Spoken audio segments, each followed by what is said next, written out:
사랑하는 벙커원 교회 교우 여러분, 행복한 아침 맞고 계십니까? 하나님 말씀을 통해 새 힘을 얻는 시간 보리떡 시작하겠습니다. 올해의 마지막 달 12월 첫 목요일 아침이 밝아오고 있습니다. 이사야서 49장 14절에서 15절까지 말씀을 본문으로 너를 잊지 않겠다라는 제목의 말씀 나누고자 합니다. 본문 읽겠습니다. 그런데 시온이 말하기를 주님께서 나를 버리셨고 주님께서 나를 잊으셨다 하는구나. 어머니가 어찌 제 젖먹이를 잊겠으며 제 태에서 낳은 아들을 어찌 긍휼히 여기지 않겠느냐. 비록 어머니가 자식을 잊는다 하여도 나는 절대로 너를 잊지 않겠다. 아멘. 어느 날 스승이 제자들에게 나무 한 그루를 보라고 했습니다. 그 나무를 보고 한 제자가 나무가 흔들립니다 라고 말했습니다. 그랬더니 다른 제자가 흔들리는 것은 나무가 아니라 바람이다 라고 말했습니다. 이게 흔들리는 나무일까요? 바람일까요? 두 제자가 서로 다투다가 스승에게 여쭈었습니다. 스승이 이렇게 대답했습니다. 흔들리는 것은 나무도 아니고 바람도 아니고 너희 마음이다. 무슨 이야기일까요? 너희의 마음이 흔들리지 말아야 한다. 뭐 그런 이야기일까요? 알 수 없지요. 어쨌든 나무가 흔들리는 것을 보고도 어떤 관점에서 보느냐에 따라 달라질 수 있다는 것만은 분명합니다. 사람들은 무엇을 보든 나의 관점으로 봅니다. 내 눈으로 보고 내 마음으로 생각합니다. 내 관점으로 보는 것은 아주 중요하지요. 사람은 모름지기 주관이 있어야 합니다. 문제는 내 관점만 고집하고 절대화하지 말아야 한다는 것입니다. 그렇게 되면 어떻게 되겠습니까? 내 관점만 고집하고 절대화하면 고집불통이 되겠죠. 꼰대라는 말을 듣기 십상입니다. 특히 사람은 스스로 잘한다고 생각할수록 고집불통에 빠지기 쉽습니다. 자기 관점은 분명하지만 다른 관점에 활짝 열린 사람이야말로 성숙한 사람이라고 말할 수 있습니다. 아울러 현자라고도 할 수 있겠습니다. 신앙이 특히 그렇습니다.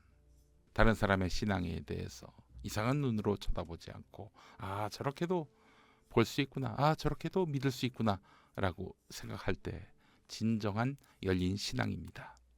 자기 자신의 매몰된 눈으로 어떻게 하나님을 볼 수 있겠습니까? 또 하나님의 뜻을 헤아릴 수 있겠습니까? 신앙이란 내 관점, 내 생각으로부터 하나님의 관점, 하나님의 생각으로 내 마음을 점점 더 여는 것이 아닐까요? 우리는 인생을 살면서 실패한 인생으로 쉽게 남을 판단하곤 합니다. 이런 사람이 있었습니다. 대학 시험에 2번이나 낙방했습니다. 대학에 갔는데 거기서도 낙제를 했어요.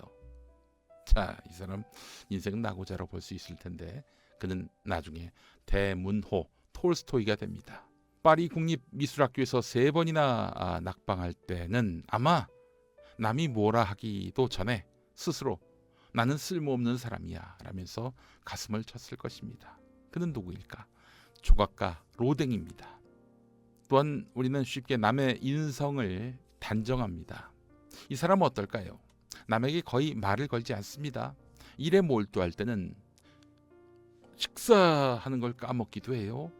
몇 안 되는 친구들인데 그 친구들에게 무심하거나 거칠게 대합니다. 인격 파탄자라고까지 지적받았어요. 그는 누구냐? 아인슈타인이었습니다. 그리고 또 이 사람 보겠습니다. 7살 때 몇 마디의 말을 이유 없이 반복하는 장애 증상을 보였습니다. 괴팍하고 남에게 애정이 없었고 자기만의 현실에 사로잡혀서 또 자기만의 어떤 현실에 갇혀서 일에만 몰두하면서 스스로 왕따가 된 사람이 있습니다. 그는 바로 미켈란젤로였습니다. 아니, 이 사람들 이름을 들으면 그가 살아온 생을 어떻게 이렇게 쉽게 단정하고 저평가할 수 있겠습니까? 그렇습니다. 우리의 눈은 정확하지 않습니다. 각자에게 생기를 불어넣으시고 또 각자에게 존재의 의미를 불어넣으신 하나님 앞에서 우리 모두는 각각 귀한 창조물입니다.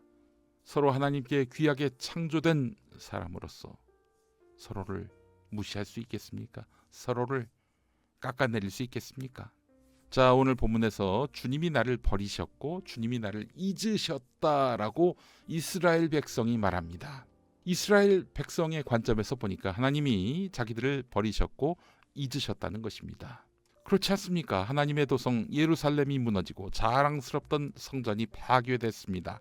그토록 고귀하던 사람들이 포로로 잡혀가서 노예처럼 비참하게 살아갑니다. 하나님이 버리지 않으셨다면, 하나님이 잊지 않으셨다면 어찌 이럴 수가 있겠습니까? 하나님이 버리셨다. 하나님은 나를 잊으셨다. 네, 이것이 이스라엘 백성의 절망입니다. 암흑처럼 캄캄한 절망입니다. 남자들에게 야성을 회복하라고 이렇게 자극을 준 책이 있습니다. 마음의 회복이라는 책인데요. 마음의 회복. 미국에서 100만 독자에게 반향을 일으킨 이 책의 작가는 바로 존 엘드리지입니다. 이 사람이 이런 말을 했습니다. 여자는 버림받는 것을 가장 두려워하고 남자는 실패하는 것을 가장 두려워한다. 자, 그러나 여자고 남자고 가장 두려워하는 것은 또한 늙고 젊음을 불문하고 가장 두려워하게 되는 것은 바로 잊혀지는 것입니다. 아마 국적을 불문할 것입니다. 재산의 많고 적음도 관계없을 것입니다. 잊혀지는 것, 이것은 최악입니다. 잊혀지는 것 중에 가장 고통스러운 잊혀짐은 바로 하나님으로부터 잊혀지는 것입니다. 지난 주일 저는 주일 설교에서 지옥에 대해 이야기했는데 여러분, 지옥 어떻게 그려지십니까? 불구덩이가 있는 공간으로 이렇게 지옥이 그려지시나요?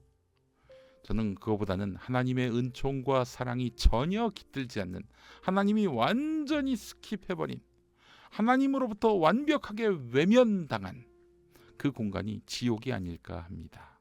믿음, 소망, 사랑, 정의, 평화가 없는 공간, 바로 그곳이 지옥일 것입니다.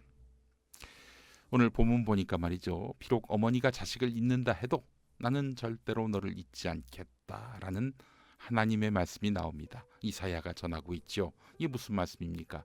하나님은 우리를 버리지 않으신다는 말입니다. 하나님은 우리를 절대 잊지 않는다는 말입니다. 어머니가 자식을 잊는다? 자식이 일찍 죽어도 어머니는 잊지 않습니다. 그런 일은 없을 거예요. 정말 고약한 상상을 해서 어머니가 정말 자식을 잊어버린다 할 때에도 하나님은 우리를 잊지 않겠다고 하시는 거예요. 자식된 우리를 잊지 않겠다는 말씀을 하신 거예요. 하나님은 지금 당신의 백성을 생각하시며 긍휼히 여기신다고 말씀하고 계시는 겁니다. 하나님이 우리를 버리지 않으신다, 잊지 않으신다. 네, 바로 여기에 이스라엘의 희망, 우리의 희망이 있는 것입니다. 그렇습니다. 사람의 눈으로 보면 어둡습니다. 절망뿐입니다. 그러나 우리의 마음을 찢고 하나님의 마음을 볼 수 있다면 어떨까요? 우리가 하나님의 섭리를 바라본다면 그때 우리는 어둠을 뚫고 비춰오는 한 줄기 밝은 빛을 볼 수 있습니다. 그때 우리는 다시 기다릴 수 있습니다. 하나님을 믿고 기다리는 사람은 수치를 당하지 않을 것입니다. 함께 기도하시겠습니다. 언제나 우리를 잊지 않으시는 주님, 감사합니다. 우리도 세상에 살아가면서 언제나 주님을 기억하게 하옵소서. 하나님의 마음을, 그 긍휼하신 사랑을 기억하게 하옵소서. 오늘도 우리와 함께 하시는 예수 그리스도의 이름으로 기도합니다. 아멘.